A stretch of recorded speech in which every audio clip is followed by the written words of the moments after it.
అయితే కేంద్రం సహకరించకపోయినా ధాన్యం కొనుగోలు చేస్తున్నామని తెలంగాణ సీఎం రేవంత్ రెడ్డి చెప్పారు. సెక్రటేరియట్లో సీఎం రేవంత్ రెడ్డితో సిపిఐ, సిపిఎం నేతలు వేర్వేరుగా కలిసి సమావేశమయ్యారు.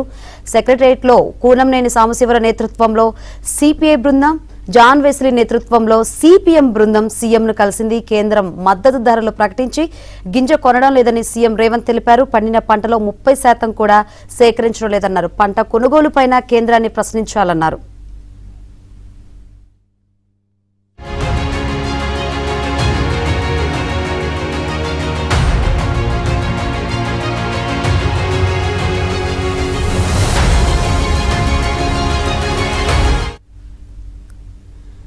కేంద్రం సహకరించకపోయినా ధాన్యం కొనుగోలు చేస్తున్నామని తెలంగాణ సీఎం రేవంత్ రెడ్డి తెలిపారు.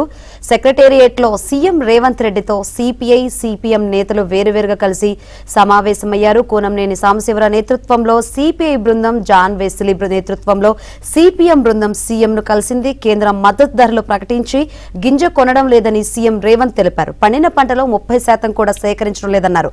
పంట కొనుగోలుపైన కేంద్రాన్ని ప్రశ్నించాలన్నారు.